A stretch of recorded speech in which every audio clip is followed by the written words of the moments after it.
Deux petites informations, deux choses l'une, comme on dit dans le jargon. Je ne sais pas si cette expression est française ou non, ou si j'ai oublié un mot, ce n'est pas le sujet, et honnêtement, oh je m'en fous un peu. Mais deux choses donc, avant de commencer cette grosse vidéo. Premièrement, je sens la pomme. Je ne sais pas pourquoi, parce que je n'ai ni de shampoing ni de savon à la pomme. Donc je ne comprends pas. Expliquez-moi dans les commentaires, je vous prie. Je suis une petite pomme. Voilà. On commence avec cette phrase d'anthologie, bien évidemment. Deuxième petite information, si tu n'es pas à jour dans le Marvel Cinematic Universe ou dans le Sony's Spider-Man Universe, donc l'univers de Disney et donc de Marvel Studios, ou encore donc de Sony en rapport avec Marvel bien évidemment, eh bien si tu n'es pas à jour, quitte la vidéo de suite parce que je vais te parler notamment de Venom, Let There Be Carnage, etc. En tout cas ce qu'il peut se passer dans ce film-là, et notamment également de No Way Home. Donc si tu n'es pas à jour, dégage. Et troisième petite chose, sachant que j'ai dit qu'il n'y en avait que deux avant de commencer la vidéo, j'espère que tu te portes à merveille. Sachant que c'est bientôt Noël, cette période de fête, de joie, de partage, de famille ou pas, tout dépend de comment vous le fêtez. Tout ce que je veux, c'est que vous soyez bien à cette époque de l'année, et en fait toute l'année, hein. Pas forcément que maintenant, mais toute l'année, tout le reste de l'année, et l'année prochaine également, et tout le reste de votre vie. Sauf si vous êtes méchant. Donc, j'estime que toutes les personnes qui sont encore là veulent être spoilées ou savent déjà des petites choses ou ont déjà vu les films en question. On va évidemment parler de Spider-Man No Way Home, mais précisément de Tom Holland, qui va continuer à interpréter le Peter Parker que l'on connaît dans le MCU pour une nouvelle trilogie qu'a annoncé Amy Pascal en disant qu'il travaillait sur de nouveaux films. Un film qui pourrait arriver supposément en 2024. À voir, parce qu'en fait 2022, c'est impossible. 2023, le planning semble complet, mais on n'est pas à l'abri d'une petite dinguerie.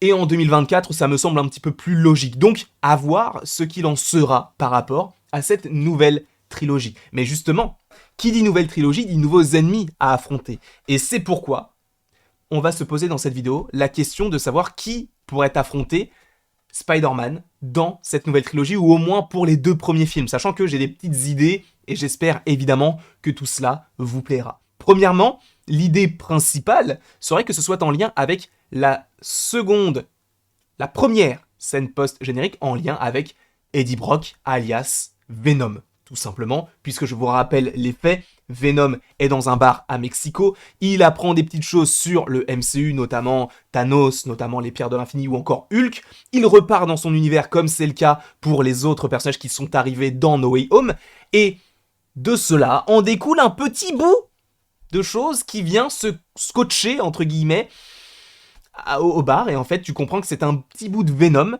qui vient sur, donc, comment on appelle ça, dans notre univers à nous, en tout cas du MCU. Déjà, on part là-dessus. Bon, est-ce que c'est très intéressant ou pas, je ne sais pas. Est-ce que cela veut dire qu'on aura Venom dans le MCU? Visiblement oui, mais à voir quelle forme cela pourrait prendre. Encore une fois, on va en parler un tout petit peu plus tard. C'était juste pour vous introduire cela comme étant l'une des plus grosses, on va dire, choses officielles, puisque c'est dans le film, mais qui va me servir en fait de sujet de base pour mes théories. Il y a une autre théorie que je voulais évoquer, sachant qu'on va revenir évidemment sur Venom, c'est Wilson Fisk. Je vous ai dit, si vous n'étiez pas à jour dans le MCU dans sa globalité, vous deviez quitter la vidéo. Wilson Fisk, qui est dans la série Hawkeye. Là où justement on pouvait se dire, Hawkeye présente ce personnage qui dans les comics, en plus de ça, est un ennemi de Spider-Man, et ça on l'a déjà vu dans Into the Spider-Verse, ou même dans Spider-Man PS4, ou même tout simplement dans les comics. Là, sachant qu'il est de retour dans le MCU à New York à la même période que la fin de Spider-Man No Way Home dans Hawkeye, qui se passe donc au même moment, on pouvait se dire, bon, possiblement qu'il arrivera, sauf que non, puisqu'il est mort. Désolé, il est totalement mort, c'est un petit peu dommage. Alors à voir s'il est réellement mort ou pas, parce que on se posait aussi la question par rapport à Mysterio, pour le coup, il est vraiment mort. Voilà. Donc on pose un petit peu les bases.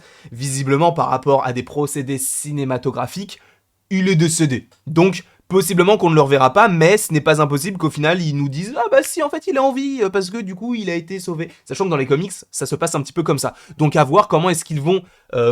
comment tout ça va se découpiller, entre guillemets.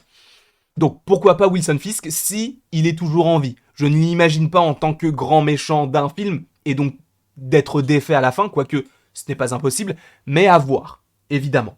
Sachant que dans ce film-là, on te présente une nouvelle fois, donc, la petite, comment elle s'appelle déjà? La tante May, bien sûr, qui est à la tête, donc, du Fist, donc cette organisation qui permet aux plus démunis de pouvoir avoir un abri, de pouvoir avoir un petit peu de, comment on peut dire ça, d'alimentation, etc., de nourriture plutôt.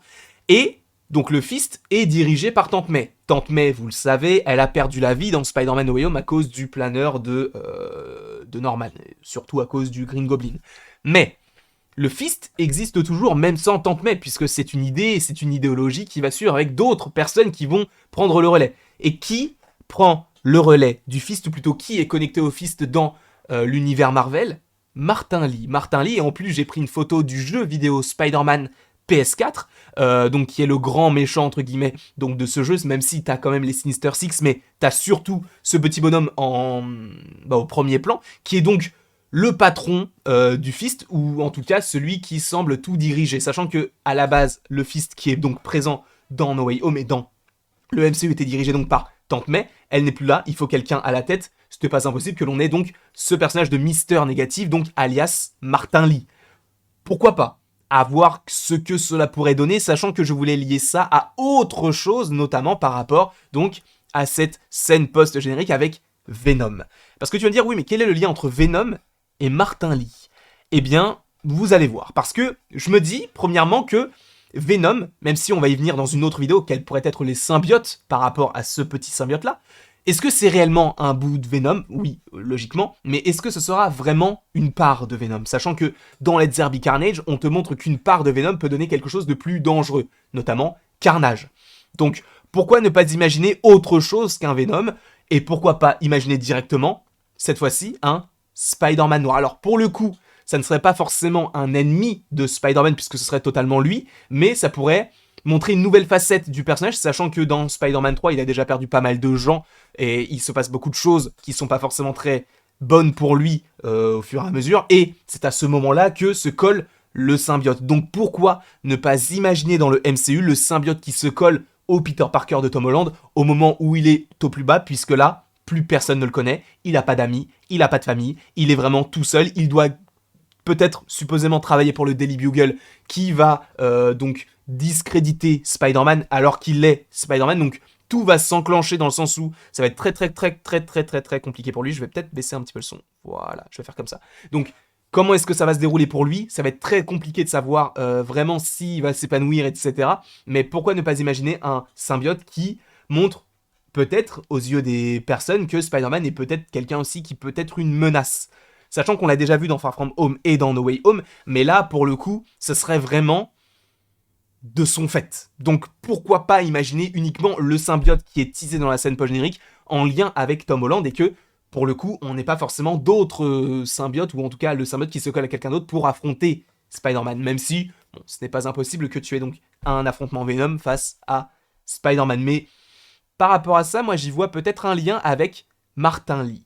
Parce que justement, on peut imaginer peut-être que le symbiote ne soit pas forcément méchant. Parce que en soi, Venom, dans les comics, et même dans les films, il n'est pas tout le temps méchant. Et dans les films, il n'est pas du tout méchant.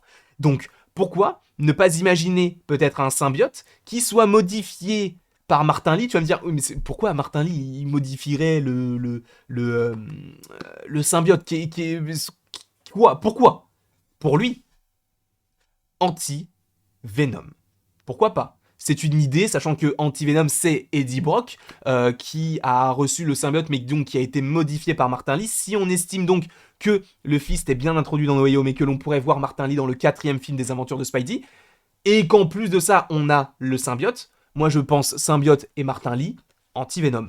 Je vais peut-être beaucoup trop loin, il est vrai, mais je me dis, pourquoi pas? Oui, j'ai un peu galéré sur la mise en place de cette phrase-là. Mais donc, pourquoi pas Anti-Venom? Donc pour le coup, on a pensé à un autre Venom. Pourquoi pas le Caïd? Pourquoi pas Martin Lee? Pourquoi pas uniquement Spider-Man avec le costume noir par rapport au symbiote? Pourquoi pas Anti-Venom qui n'est pas forcément malveillant? Bon, il a des côtés un petit peu monstrueux, mais il est quand même entre guillemets gentil, pour le coup. Pourquoi pas aussi imaginer un Morlun, qui est l'un des grands ennemis de Spider-Man, et notamment par rapport au totem, si je ne dis pas de bêtises, et ça, c'est quelque chose qui sera uniquement lié pour le moment, en tout cas, qui pourrait être uniquement lié pour le moment à Across the Spider-Verse Partie 1, parce que justement, peut-être qu'il va vouloir récupérer les araignées totems, etc. Enfin, ça va être lié à tout cela et au multivers. Donc pourquoi pas. Même si, c'est vrai que dans No Way Home, on a cet aspect du multivers, donc aussi, pourquoi pas Morlun, donc dans le film Spider-Man 4. Pourquoi pas. Mais moi, il y a une autre idée que j'avais, alors ça, ce serait plus pour un Spider-Man 5, puisque en soi, j'imagine peut-être un chacal. Chacal qui, lui, est un professeur de biologie scientifique, si je ne dis pas de bêtises, même si la biologie c'est la science en soi, mais qui a décidé de cloner différentes personnes, et notamment Gwen Stacy. Et donc je me dis que ça se passe au moment où Spider-Man est à l'université, sachant qu'il est en train de passer ses examens. Pourquoi ne pas imaginer cette chose? Pourquoi pas? Je vais beaucoup trop loin, mais c'est vrai que pour l'instant, on peut éliminer Docteur Octopus, on peut éliminer Mysterio, le bouffon vert, Electro, l'homme sable, le vautour, même si bon, le vautour en soi, il pourrait revenir. Le scorpion, pareil aussi, il pourrait revenir. Venom, pour le coup, en tout cas le Venom de Tom Hardy. Mais également, je crois que c'est tout. Les élémentaux également. Et en fait, tous les personnages qu'on a vus dans No Way Home seront pas de retour. Enfin, ça m'étonnerait beaucoup que Spider-Man se dise tiens, Norman Osborn, bah, ok, t'es gentil, toi. Ouais, ok. Ah, mais tu deviens le bouffon vert. Ah, c'est bizarre, je t'avais pas vu venir. Bah, si, puisque tu l'as vu dans No Way Home. Donc, à mon avis, dans le MCU, on devrait plus avoir de bouffon vert ou de Docteur Octopus, sachant qu'on les a déjà eus, puisqu'ils ont voulu se consacrer par rapport à ce qui se déroulait donc dans le multivers par rapport aux anciens films. Donc, moi, je pense que ça peut être une de ces personnes-là. Encore une fois, je vais peut-être beaucoup trop loin par rapport à des tout petits détails, mais déjà, la solution la plus probable serait que ce soit lié à, ou plutôt au symbiote. À voir, évidemment. N'hésitez pas, si la vidéo vous a plu, à l'aimer, à la partager, à la commenter et bien évidemment à vous abonner. Cela me ferait évidemment extrêmement plaisir. Sachez que normalement bientôt c'est Noël, donc j'espère que vous allez passer de très très bonnes fêtes en ma compagnie ou non, puisque sachez qu'il va y avoir des vidéos tous les jours, donc je serai là également pour Noël, pour les anniversaires, pour Hanouka, pour Halloween, peu importe, mais en tout cas je serai là toute l'année. Et bien évidemment, il ne me reste plus qu'à vous dire à la prochaine, pour la prochaine.